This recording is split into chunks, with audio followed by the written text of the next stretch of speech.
Thank you very much. I trust that you had a good week. We appreciate the opportunity to have been gone, and I'm not going to spend the sermon time telling you all about that opportunity, but I will tell you in the prelude together here that last Sunday at this time, John Grunwald and myself and a guy named Bobby Carson were with 3 Peruvian escort folks who were helping us out, and we were in a Peruvian prison.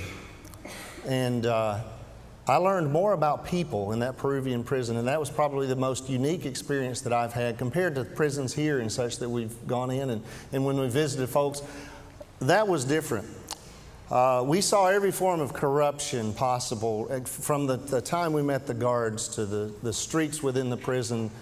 The prison was built for 3,000 people, and there were 12,000 in there, plus visitors. It was visitors' day, and plus guards. It had its own little microeconomy. There was everything you can imagine being sold. Every transaction. They had a bar. They had a restaurant. There were ways to swap money and take care of things. People selling cake. And in this Peruvian prison of 12,000 people, we actually saw 2 men walking around with bundt cakes and large serrated knives selling cake with that knife in the prison. There was so much going on, we decided, well, why should a man leave if all that's available? Hair cutting and just everything by the prisoners. And it made me think of the microcosm that it really represented of the earth. And I knew that the sermon was going to be this way this week, but I didn't really have a good application for this particular sermon. I asked the Lord right then, would you help me bring this experience to that sermon? I wonder how many people wondered in that prison, how did I get here? You see, we're born into sin. We're born behind a gate. We're born in a corrupt world. Everything that you can imagine, everything corrupting, everything corruptible is here on this earth. These gentlemen behind bars had little hope for much else besides the church that we went to visit within that prison. On every block, every cell block was a congregation of prisoners who have accepted Christ while they were there. Even the pastors that we met were inmates. We went and we were able to preach and teach and share. Bobby Carson did the preaching. We all taught and shared and met. And the brotherhood that you felt among those who had found the light in the middle of darkness was overwhelming. The brotherhood of prisoners who realized who they were and didn't pretend they didn't need Jesus was overwhelming. We were able to learn from them more about being a church in that microcosm of sin and corruption than I ever thought. I thought we were going in to bless them. The truth of the matter is we left amazingly blessed, because like our world, in corruption and filth and sin and villainy, we are the light here in church. We're the only ones who understand, because God has lovingly poured out His Son for us. And we are to live a life that's a little different, and we're to meet in brotherhood, and we're to learn and grow together so that when people look at us, they understand who Jesus is. Just as we felt the brotherhood in the middle of filth, I can't describe, and I won't go into detail of all that we saw taking place or available within that prison.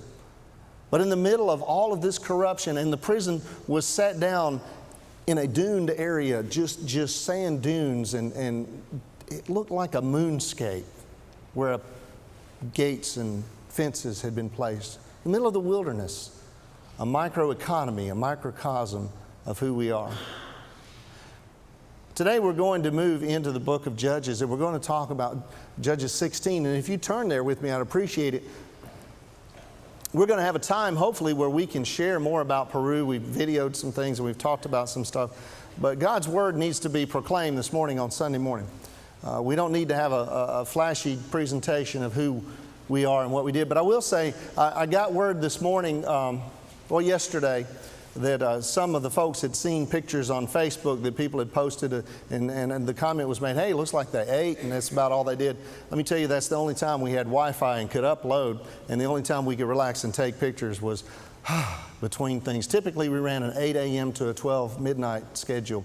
But more of those photos are coming up. If you would check Facebook, check Tina's Facebook, my Facebook, others who went on the trip, you'll start to see more and more pictures of God's work in Peru. Today we're talking about Samson. Samson was a man who, like those gentlemen in prison, had to wonder, how did I get here? If you'll remember his story, he was a big man. He was a big bad boy. Samson had it all together. He was born, and God told his parents to set him aside for a purpose. God wanted him to be a Nazirite. He was not to touch an unclean thing, a dead animal or a dead person. He was supposed to follow in God's will. He was supposed to be an Israelite among Israelites and to live under the covenant and under the word.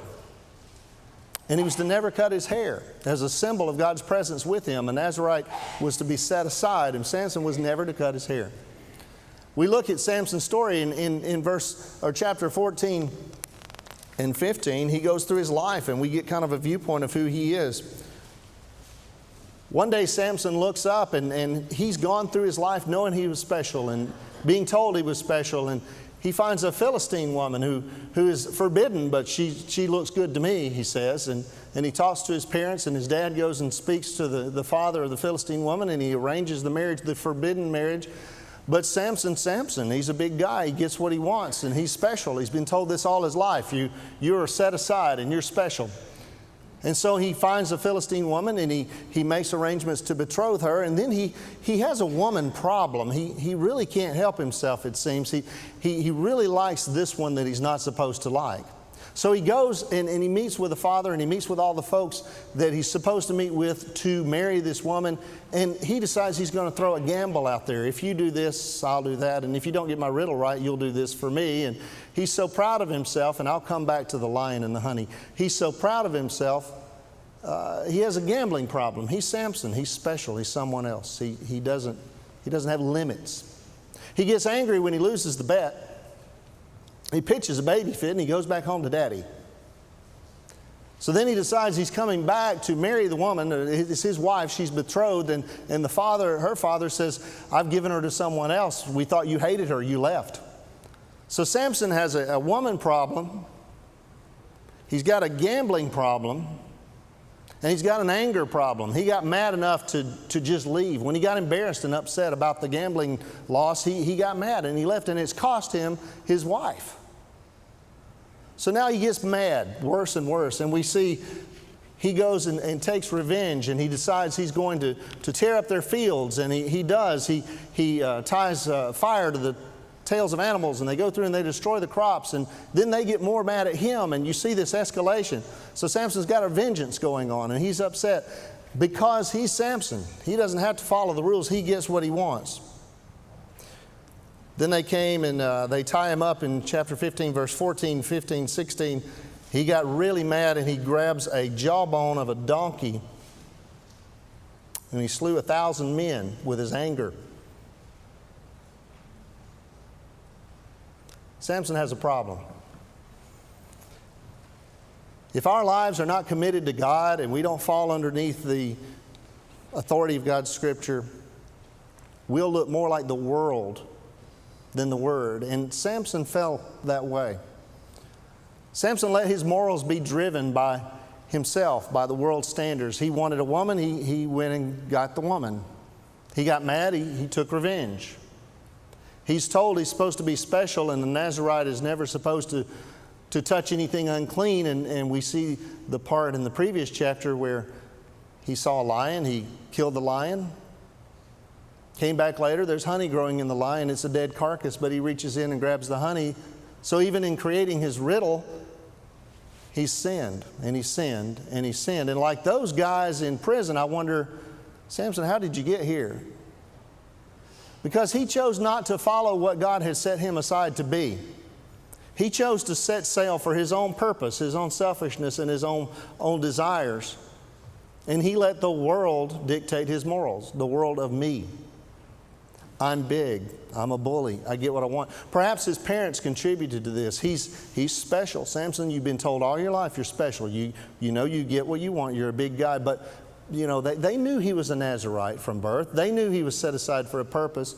So maybe they enabled. Or perhaps he just got so big and boisterous that they couldn't resist this bully that had been raised in their home. Perhaps they said, well, look, just give him what he wants. You know, it's easier that way. He's a big old guy. He's always gotten what he wants. Where do we go wrong? I don't know, but just give him what he wants. Samson was not accustomed to answering to anybody. If his morality had been shaped by his purpose and his word, he wouldn't have been any of the places that he'd been. He would have said, I know who I am, and I'm supposed to be where I'm supposed to be.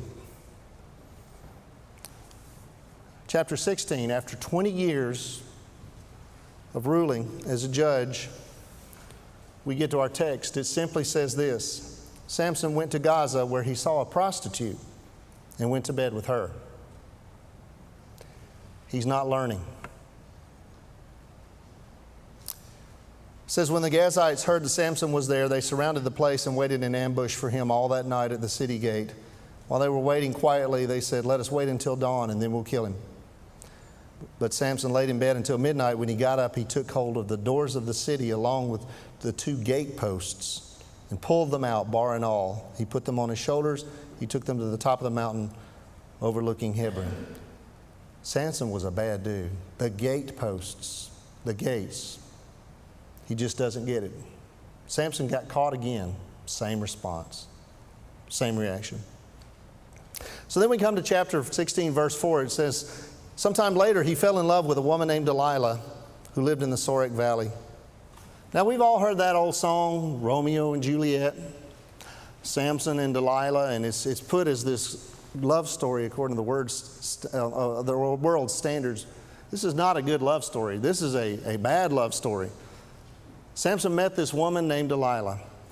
See, he has this woman problem, and he's got this betting problem, and he's got this anger problem, and all these things keep playing. But now, let me tell you, before you lose hope in Samson and we start looking at ourselves as well, somehow over in Hebrews 11, and we'll find out later, God included him in the roll call of faith. Samson may have lost his way, but God still loves him and redeems him. And when I look at my life and your life, and you look and examine your inner self, you know the things you struggle with, and I know the things that I struggle with, and I wonder, how can God love me, and what purpose does God have? Because inside we're ugly. All of our little secrets that we keep, and we understand the selfishness that we have. We say, God, how could you love me? How could you die for me? Samson's the same way. In Hebrews 11, it says he was a hero of the faith. But Delilah is about to lead him down a road that he didn't see coming. I imagine Samson saw that he could have made some changes, but he fell in love. You know that phrase, fall in love. I've never understood that. Love is a choice that we make to sacrifice our selfish desires on a daily basis. You that are married, you know how that can be. I didn't really want to make this breakfast or serve you or go pay this bill you asked me to do. I'd rather do what I want, but I love you. So because I love you, I'm choosing to pour my selfishness away and pour my love on you. That's love. Love is not something you fall into as if we're walking down Quintard and boom, there's love and we fall. Love is not that overwhelming emotional impulse. Now, I know that God uses things to attract us to one another, and then we date and all that silliness and all that seriousness at the same time, and that is love. But just to fall helplessly in love, that's the world's standard. The world teaches us that you can't help yourself. When Samson had previously married the Philistine, he liked her. She looks good. She's forbidden. So what? I like her. Here's Delilah. They fell in love. She says later, when she questions, do you love me? Verse 5, the Philistine leaders went on and said, persuade him to tell you where his great strength comes from, so we can overpower him, tie him up, and make him helpless. Each of us will give you 1,100 pieces of silver. So Delilah said to Samson, please tell me, where does your great strength come from? How can someone tie you up and make you helpless? And Samson says, if you tie me with these fresh bowstrings that have never been dried, I will become weak like any other man. And we know that was a lie. That didn't work out for her. Then later on in verse 10, she says, you've mocked me and told me lies. Won't you please tell me how you can be tied up? He told her, if they tie me with new ropes that have never been used, I will become weak like any other man. And we know that was a lie. Verse 13, Delilah says to Samson, "You've mocked me all along and told me lies. Tell me, how can you be tied up?" And he says, "Well, if you weave the 7 braids on my head with the web of a loom." And so she fastened them and pinned them down, and she called again. That didn't work. That was a lie. So Delilah's frustrated. She's nagging him and badgering him and asking every which way, "How can I defeat you?" If that's not love, I don't know what is, correct? How can I defeat you? How can I do this? And she says, "How can you say I love you," she told him, "when your heart is not with me? This is the 3rd time you've mocked me and not told me what makes your strength so great." Now here's a lady who's being paid to sleep with him and find out secrets, and she's lecturing him about love. And he's too dumb to see through it. He's gotten closer. Each time she's chipped away a little bit, and he's getting closer. He's up to the hair, but he's not told her the truth. She has nagged and nagged and nagged, and he's almost ready to tell her the truth. But remember, he's forgotten who he is. This is someone set aside by God for a purpose. And all his life, he's ignored that purpose. He's fulfilled it technically, but not with his heart. He's been a judge. He's helped take care of the things that Israel needed when they needed answers, and helping in matters that needed to be taken care of. But his heart has always been right here on Samson, on himself. And now he's about to get to the point that says, "How did I get here? It's never caught me before. I've always gotten away. Yeah, that first wife, they killed her, but hey, that's okay. But now this new adulteress that we met, this prostitute, no problem. I got away with that. They really didn't hurt me." And now here's Delilah, and she's getting close to hurting him.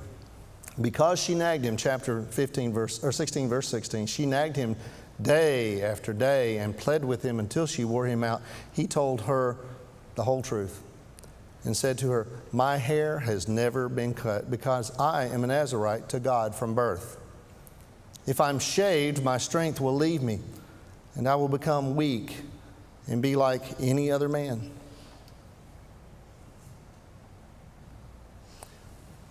Samson didn't realize that that's a symbol of God's presence. Samson began having faith sometime way back, faith in his hair. He'd not walked in faith with God. He depended on himself, but he had faith on the hair being the key. Now, that's a symbol of God's presence, but to him, he became God's presence in his mind was the hair. Sometimes in our churches, someone says, are you a Christian? Well, I go to so-and-so church. If we don't recognize that as togetherness, and that's a symbol of being saved, it's a sign of us being saved that we gather together and work for the kingdom. But it's not our salvation. Church membership is not salvation. A relationship with Jesus Christ, and only a relationship with Jesus Christ, brings salvation. And then we bind together because we love one another. We want to take care of one another. We want to prop each other up in bad times and bolster one another on forward in good times. That's the sign of being a Christian, coming together as a church. If our relationship with God is set aside in our daily lives, and we just kind of rely on that church membership being what we are, we've lost the boat. We're off of our path. We're not doing what God told us to do. We're relying on some membership, some alliance, and we're calling that salvation. I don't know how many times there are two things I hear. Well, I'm a member of so-and-so. The other one is, I was baptized at age 3. That's not what I asked you. I asked you, are you saved? Do you have a relationship with Jesus Christ? Well, I used to go to this church. My mother was a preacher's wife, or, my dog had kittens. Whatever it takes to not say, I'm not sure. Because I'm a member of this thing that they tell me I'm saved, and they tell me, but in my heart I'm just not sure. But then there are Christians that, we know what we're supposed to be doing, and life has kind of gotten on us, and we've spent time struggling, and we've let it pile up to where it hurts, and we've let it grow to the point where we can't find God because we've walked away from God a little bit. Maybe like Samson, we've become self-sufficient, and then when the time comes, we don't know how to talk to a God that we think is so far away, when the truth is we walked away from Him. Now, Samson, remember, is still God's man. God's love is so overwhelmingly wonderful that all throughout this story, which is a negative story with a positive ending, we see in Hebrews, he's in the roll call of faith with Abraham and Moses and all those other guys. In our lives, we have to realize that no matter what happens, when we walk away from God, He still loves us. But if we get so far away from God that we've relied on other things that represent our salvation to be our salvation, we can't feel Him or hear Him when He calls. We may have truly accepted Jesus Christ as our Savior and Lord, and it was a miraculous experience. The biggest miracle in the world is God allowing me to come to heaven. But if I've walked away and gotten self-sufficient, I can't sense His presence anymore. I forget that it's not about membership or about activity. We can stay so busy at church that we spend time spinning our wheels. I wrote down and I asked Tina's advice, and I'm going to go totally against it. I humbly apologize. He was living on borrowed faith, the faith of his parents. They set him aside as a Nazirite. Sometimes our children in church have a drug problem. They've been drugged to church every time the doors are open. They're drugged to every activity we have. They're drugged to youth group. They're drugged here and there, and they never were laid at the feet of the cross and met Jesus Christ as their Savior and Lord. And then they quit going to church at a certain time, and they still want to come back and have a church wedding, and we love that, and that's great and wonderful, but the responsibility is ours because we love them. They're relying on that membership and maybe that activity as opposed to that relationship with Jesus Christ. And then that perpetuates in the next generation. They realize that we got to get our kids in church. And it starts all over again. Samson had that problem. He didn't cut his hair because he knew that was his strength and his mind, and he kind of enjoyed beating up on people. Samson enjoyed his power and his prestige. These guys were trying to figure out, what do I do with this guy? It goes on to say, when Delilah realized that he had told her the whole truth, she sent the message to the Philistine leaders, "Come one more time, for he has told me the whole truth." The Philistine leaders came to her and brought the money with them. Then she let him fall asleep on her lap and called the man to shave off the 7 braids on his head. In this way she rendered him helpless, and his strength left him. Then she cried, "Samson, the Philistines are here." When he awoke from his sleep, he said, "I will escape as I did before and shake myself free." But he did not know the Lord had left him. Samson had moved so far away from God that he did not know the presence of the Lord had been gone. Sometimes I believe we can be so busy and so borne down with things here on earth. We've walked so far away from God. When we have a real need, we don't even realize that we've not spent time in His presence. And where is He? Well, He's still here, but we're there. He's still available, but our proximity from Him has changed.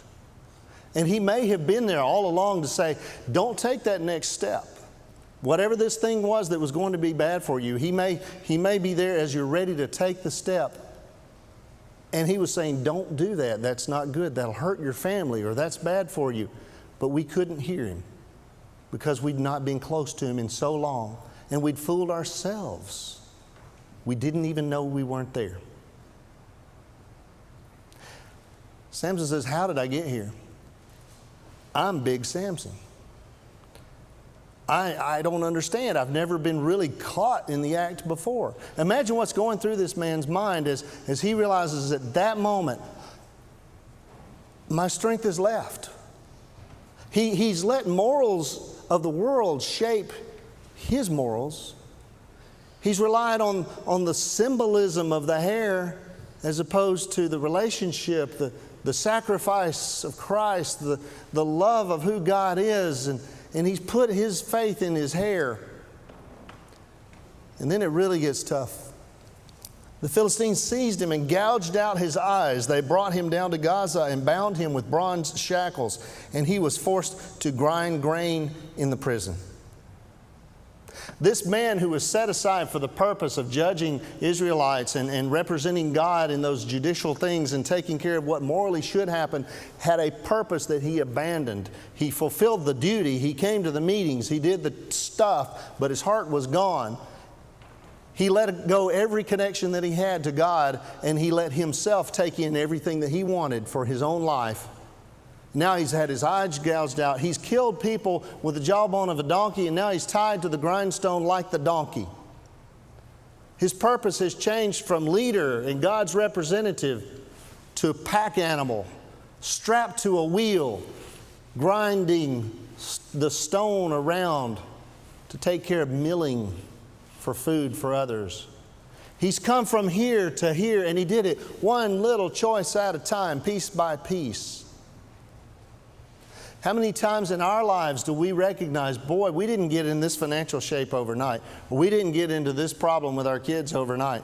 We didn't get into this moral issue overnight. It came piece by piece, choice by choice, decision by decision. And we find ourselves doing the same thing every week, back to the old grindstone, week after week after week, with no reward, with no pleasure, with no joy. We're just doing life because life is there, and that's what we do. We've gone so far from making God the priority in our life to making God a priority in our life, to making God a scheduled portion of time in our life, to making God, well, I go to church. Church is not where it's at. Relationship is where it's at. If you don't know Jesus and you hear all of this and you say, oh, I know that. I've seen Christians who you can't tell the world from the person. You know, he says he's a Christian, but he's no better than me. He lives next door to me, or he lives down the road from me, and he goes to church and he claims that makes him better. We apologize. Because our relationship with God is supposed to be evident in everything that we do. We apologize. Perhaps it was me. I apologize. We all have struggles, and we all have temptations, and we all have problems. But we're supposed to live so closely to God that when we fall and when we fail, we get back up, we dust ourselves off, we say, Daddy, I'm sorry, please give me strength not to do this again so that I can represent you to a lost world like a prison. We're all trapped together, and we're in the church on cell block D. Somebody needs to know there's salvation, there's hope, there's joy, there's peace, there's patience, kindness, goodness, faithfulness, gentleness, self-control through our actions, through our love of Christ. I don't want to be a donkey, to lose my purpose. I don't want people to look at me and say, well, that's what you get. You deserve that. I want to be able to be close enough to God so that He stops me from falling. I want Christian friends who are in church to be able to stop me from falling. I want to be able to help you as you're going along and I say, wait, what about this thought process? Would God want you to do that? And you not get mad at me, and vice versa. So that together we can represent the kingdom of God here in this fallen world. I want to be able to stay close enough to Him to hear the uttermost little voice of direction so that I know what I'm supposed to do and I'm able to follow Him. And I'll tell you right now, as all the rest may confess, I'm not good at being perfect. It's impossible. Only through the strength of God and staying close to Him can I stay anywhere near looking like Him. And then I'll still fail. But Samson's attitude was, I've got this handled. I don't need anybody. And it cost him. It cost him tremendously. Because finally, when you get to this low of a point, you feel abandoned and not anointed. He felt abandoned, strapped to a grindstone. But his hair started growing back. You know, little by little, his hair started growing back. He'd had some thinking time. Not much else to do. Where have I been? How'd I get here? Let's read together. But his hair began to grow back after it had been shaved. Now the Philistine leaders gathered together to offer a great sacrifice to their god Dagon. They rejoiced and said, "Our God has handed over our enemy Samson to us." When the people saw him, they praised their God and said, "Our God has handed over to us our enemy who destroyed our land and who multiplied our dead." When they were drunk, they said, "Bring Samson here to entertain us." So they brought Samson from the prison, and he entertained them. They had him stand between the two pillars. Samson said to the young man who was leading him by the hand, "Lead me where I can feel the pillars supporting the temple, so I can lean against them." The temple was full of men and women. All leaders of the Philistines were there, and there were about 3,000 men and women who were on the roof watching Samson entertain them. He called out to the Lord, "Lord God, please remember me. Strengthen me, God, just once more. With one act of vengeance, let me pay back the Philistines for my 2 eyes." And Samson took hold of the 2 middle pillars supporting the temple, and he leaned against them, one on his right and the other on his left. And Samson said, "Let me die with the Philistines." He pushed with all his might, and the temple fell on the leaders and all the people in it, and the dead he killed, his death, were more than those he killed in his life. Then his brothers and his father's family came down, carried him back, and buried him. See, God put Samson in that position, or allowed him to be in that position. Sometimes when we're only a little bit down, we don't need God in our minds. Sometimes we have to go way down before we actually stop and recognize, I need you, God. Please, God, help me out of this. And I sincerely want to serve you and follow you. And I want to stay close to you. Now, Samson is not the example I want to follow until the end. Samson is a negative example of a positive outcome. But Samson's such an accurate example of where a person can be today. We are so blessed and so affluent, sometimes we forget we need God. We're so busy and so burdened with things that we think we should handle out of embarrassment or pride that we forget God. Our family secrets stay in the family. We don't ask for help. We don't need God. We're going to be okay. And one day it gets to the point where only God will do the job. And we're flat on our back with nowhere else to go. And we look up and we say, God, help me one more time. Get me out of this situation, please. I want to serve you. And we're not bargaining with God, but pleading from the perspective of a prisoner with no way out. Pleading from the perspective of one who has no other hope and no other choice but Jesus Christ, and finally understands that. Pleading with a God who created us, saved us, will deliver us into heaven, and takes care of our every need, who wants us to have purpose, who wants us to stay in the middle of the road. And isn't it easier to get somewhere if we're going from point A to point B by staying in the middle of the road than by choosing our own route and getting lost and having to ask directions? And God, where am I?